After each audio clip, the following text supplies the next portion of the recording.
আল্লাহ তাআলা বলছেন ওর ওই কোরআন তেলাওয়াত ওর ওই নামাজ কোনো কাজে আসবে না। কারণ আলা রাফুল খালক ওয়াল আমর, আমি আল্লাহ সৃষ্টি করেছি আমার জমিন, ওর এত বড় সাহস আমি রব্বুল আলামিনের জমিনের উপরে আমার রাজত্ব চালাতে দেবে না। মুসলমানদের ঈমান হলো এমন ঈমান, সন্তানের সামনে বাপকে যখন জাহান্নামের ভিতরে নিক্ষেপ করা হলো, যুদ্ধের ময়দানে সন্তান নিজেই বাপের বিপক্ষে দাঁড়িয়ে গিয়েছে শুধুমাত্র কোরআনের কারণে। সন্তান নিজেই, বাপ নিজেই নিজের সন্তানের বিপক্ষে দাঁড়িয়ে গিয়েছে শুধুমাত্র কোরআনের কারণে।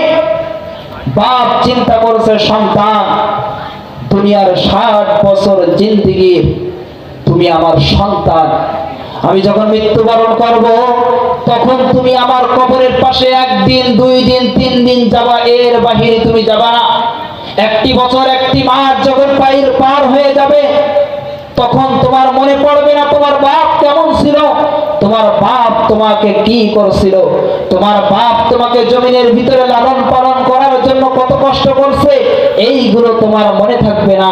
কিন্তু আমি যদি আমার রাসূলের পক্ষে থাকি, আল্লাহ তাআলার পক্ষে থাকি, কোরআনের পক্ষে থাকি, তাহলে ওই কিয়ামতের ময়দানে তোমার মতো সন্তানের আমার দরকার হবে না, এই কোরআন আমার জন্য যথেষ্ট হয়ে যাবে। আব্দুল্লাহ ইবনে হুযায়ফা রাদিয়াল্লাহু তাআলা যখন লক্ষ্য করলেন আর কোন রাস্তা নাই, আব্দুল্লাহ ইবনে হুযায়ফা রাদিয়াল্লাহু তাআলা আনহু সাথে সাথে বাদশার সাথে সাথে আব্দুল্লাহ ইবনে হুযায়ফাকে ডাক দিয়ে বলছেন, ও আব্দুল্লাহ ইবনে হুযায়ফা, তোমাকে আমি মুক্ত করে দিতে পারি, তোমার সাথীদেরকেও মুক্ত করে দিতে পারি একটা শর্তে।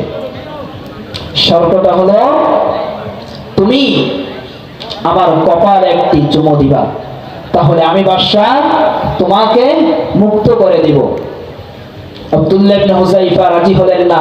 ও মুসলমান শুনে রাখো, এরপর কাফের বেঈমানের কাছে মাথা কিভাবে নত করবেন?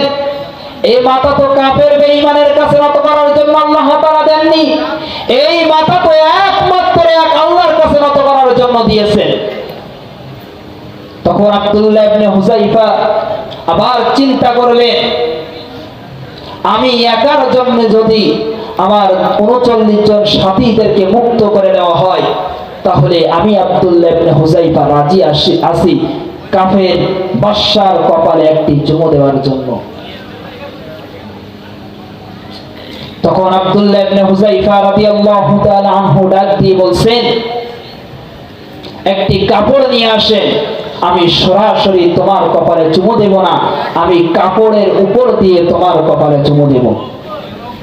কারণ সে যদি মুসলমান হয়, এমনও যদি হয় ঘর থেকে ফজরের পরে কোরআনের আওয়াজ আসে, যদি সে ক্ষমতার জন্য আলেমদের বিপক্ষে চলে যায়, ক্ষমতার জন্য একমাত্র আলা রাফুল খালক ওয়াল আমর সৃষ্টি যার, আইন চলবে তার, এর বিপক্ষে চলে যায়, সে দুনিয়ার ভিতরে যতই বড় নামাজি হোক না কেন, দুনিয়ার ভিতরে ফজরের আযানের পরে বাড়িতে যতই কোরআন তেলাওয়াত করুক না কেন, আল্লাহ তাআলা বলছেন ওর ওই কোরআন তেলাওয়াত ওর ওই নামাজ কোনো কাজে আসবে না।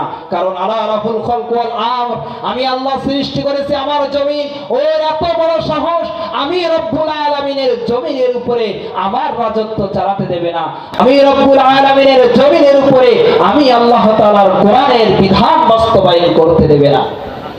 আজকে দেখেন, যখন আপনার সংসারের ভিতরে আপনি যখন নেতা হন, তখন আপনার কথা অনুযায়ী আপনার ফ্যামিলি চলে। আপনি বলেন যে আমি নেতা, আমি গুরুজন, আমার কথা অনুযায়ী আমার ফ্যামিলি চলবে।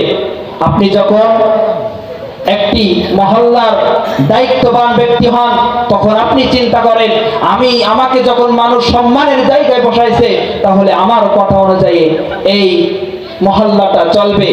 আপনি যখন একটি দেশের দায়িত্ববান ব্যক্তি হন, তখন আপনি চিন্তা করেন আমি যখন দেশের দায়িত্ব পাইছি, দেশটা হলো এখন আমার, তাহলে আমার কথা অনুযায়ী চলবে।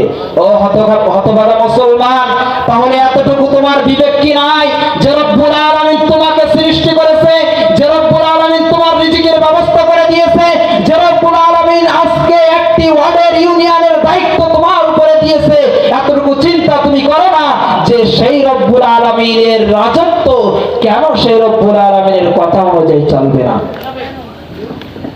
একটি মহল্লার দায়িত্ব হবার কারণে তোমার কথা অনুযায়ী যদি মহল্লার ব্যক্তি না চলে, তুমি তার আইনের আওতায় নিয়ে আসো। কিন্তু যে রব্বুল আলামিন এই পৃথিবী সৃষ্টি করেছে, সেই রব্বুল আলামিনের বিধান অনুযায়ী তো তুমি একটি কথা প্রচার করো না, বরং যখন কোন ব্যক্তি আলা রাহুল খলকুল আমর, সেই রব্বুল আলামিনের সৃষ্টি রব্বুল আলামিনের কথা যখন বাস্তবায়ন করতে যায়, তখন তুমি জালিমের রূপ নিয়ে তার বিপক্ষে দাঁড়িয়ে যাও। এটাই হলো তোমার ঈমান, এটাই হলো তোমার নামাজের পরিচয়, এটাই হলো তোমার ঈমানদারের পরিচয়।